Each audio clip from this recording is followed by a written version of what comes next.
Let's talk about mindset and why it's important. I'm Helge Tenne. I'm former global head of customer experience strategy at one of the world's largest pharmaceutical companies, and I want to share a little bit about what I brought into that role and what I learned while I was there. When I started back in 2019, we were the Global Digital Accelerator. Our job was to help commercial teams upskill into a new technology platform. But leading with technology, we could find that people we weren't getting the enthusiasm and the energy that we were hoping to create. And we took a step back and we asked, why is this happening? And what we learned is that our colleagues were coming to work every day to do the same tasks, to produce the same output, to be measured in the same way, but then having to do it with a new or through a new technology portfolio. Technology wasn't there to solve their problems, it was there to create new problems. So we thought, can we change that? Can we, instead of them pushing back against the technology, can we get them to demand the technology? And that's when we changed from focusing on technology to leading with mindset. Looking back, this is what we did. We started changing our mindset from a product-centric mindset to more of a customer-centric mindset.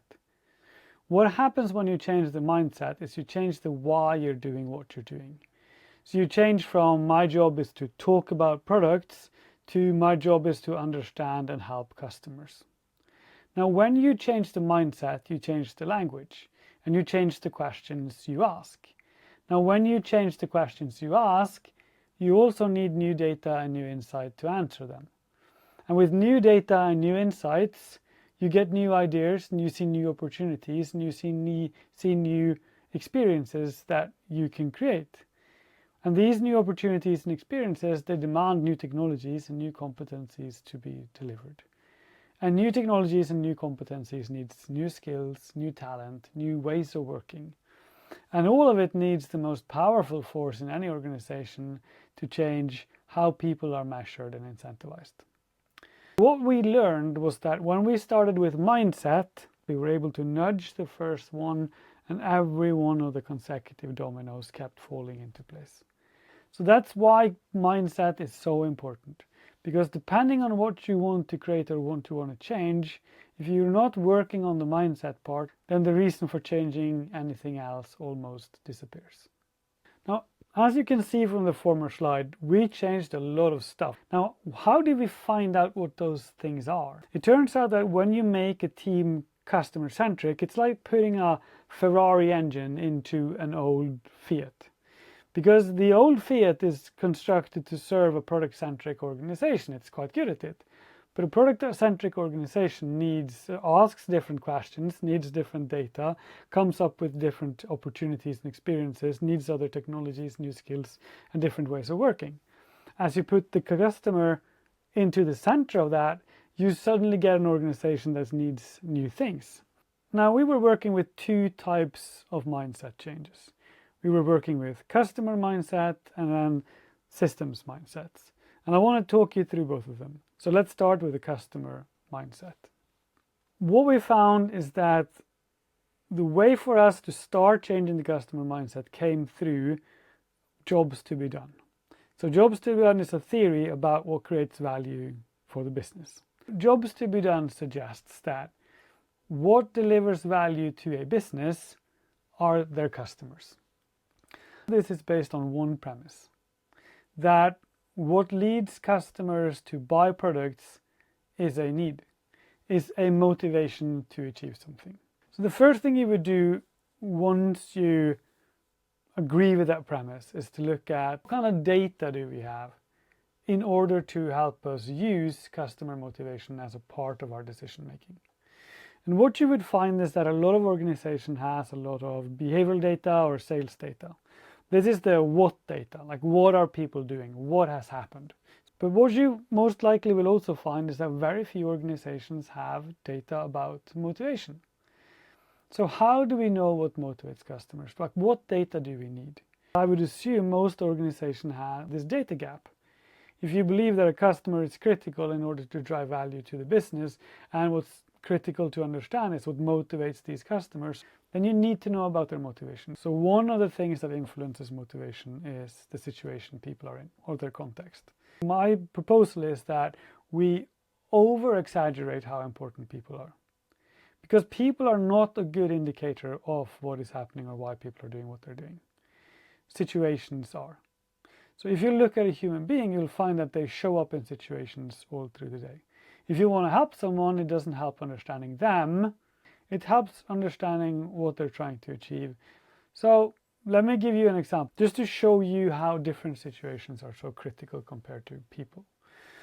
So when I get up in the morning at around 6 a.m., I brew myself a cup of coffee and I read a book. I sit in a chair and I read a book. Now, there are specific technologies involved, like a coffee maker and a book.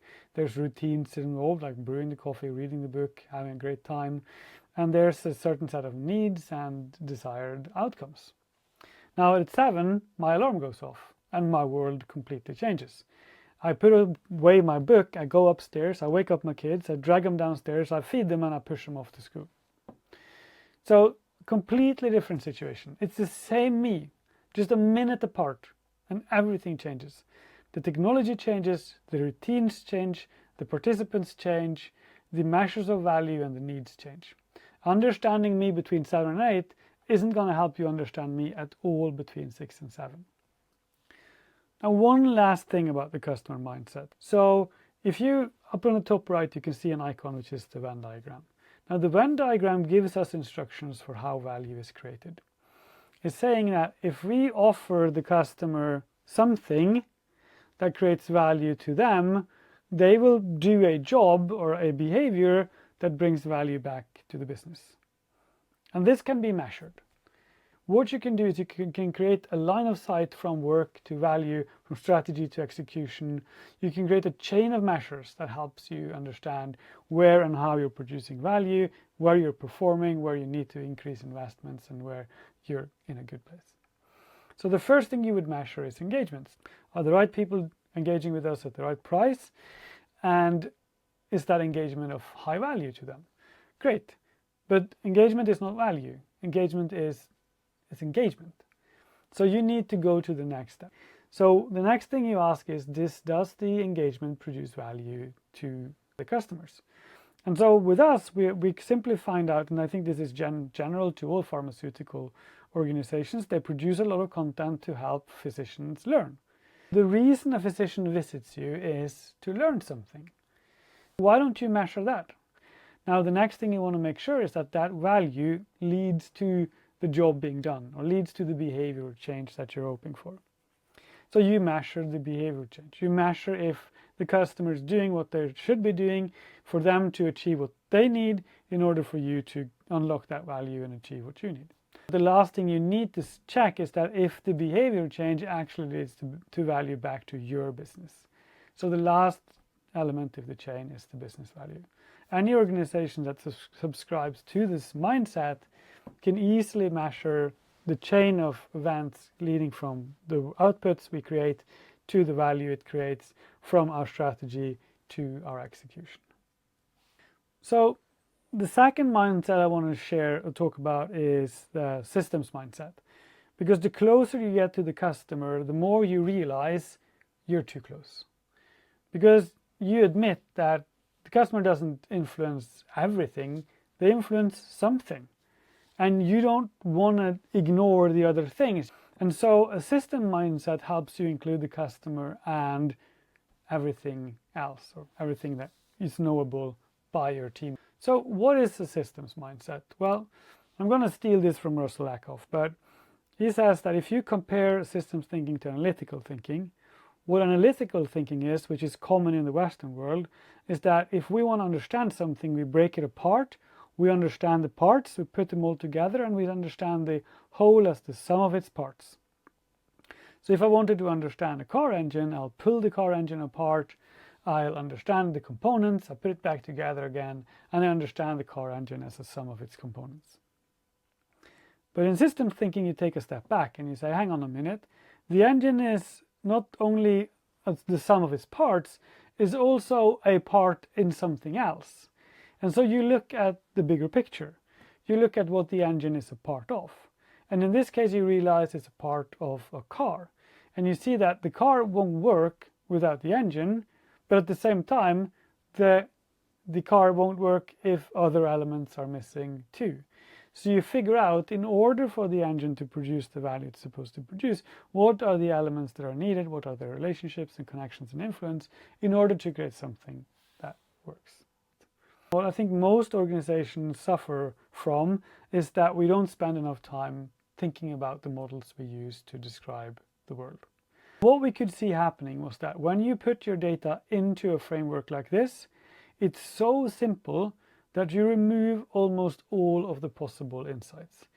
And we were trying to figure out, why are they all doing the same thing, or why are they all choosing this strategy? It came to this point where some teams were suggesting awareness strategies, even if there was complete awareness of the product already. So I remember in one market there was like an 85% awareness of the product and 15% usage. And for this team we said, let's take a step back. Let's apply systems thinking. Let's map out the environment the product is a part of. Let's look at what influences that environment, and let's see if there are more opportunities. What the team found was not one more opportunity or one other opportunity. They found 10 or 14 different opportunities. They were suddenly seeing things that had always been there, but they hadn't been able to see because they were using a simplified model. So I want to show you one example from how we used it. What we had is that we had 8 different teams working on the same product, but in different indications, which means the product could be used on different parts of the human body. And each of these parts have a specialization. The challenge was that we wanted these teams to collaborate more. We mapped out the environment where their strategies were living in order to figure out what leads to more or less of something happening. And as you can see, we successfully created 8 different maps for the 8 different teams. But our goal wasn't to demonstrate that they all were different. Our goal was to demonstrate how they were similar. And so we needed to find a way to kind of put all of these into one map. Specifically, we needed to do 2 things. We needed to remove specialist language. Because as soon as you start using specialist language, you're alienating everyone else. And it is true.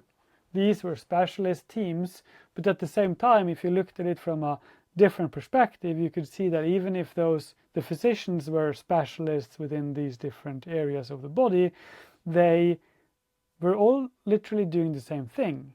They were all specialists, they were all analyzing, they were all making decisions, and they were all using the same product. The other thing we needed to do was to kind of find the right altitude.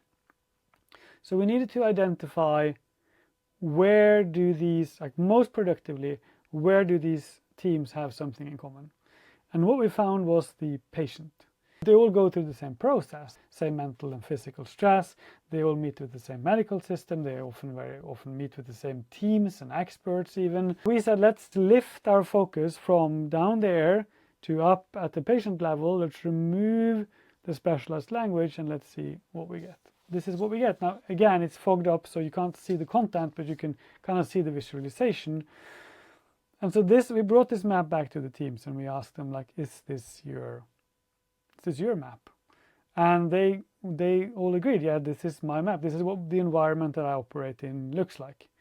And then we asked them, so take your colors, and we asked them to put your color dot on what's important to you, on where your priorities are. And what you can immediately see is that suddenly you start identifying similarities. You see where people are different or teams are different, and they need to be different, but you can also see the few places where they are the same. And you can see where 3 or 4 teams could collaborate, and you can see the few places where everyone could collaborate.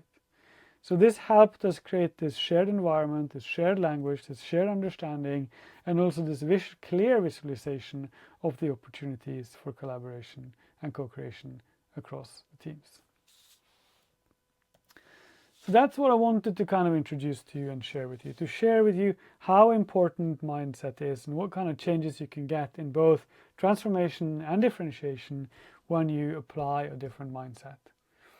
And to show you specifically some ideas and concepts and kind of learnings that we did when we applied the the customer mindset and also when we apply the systems mindset to our work and our thinking.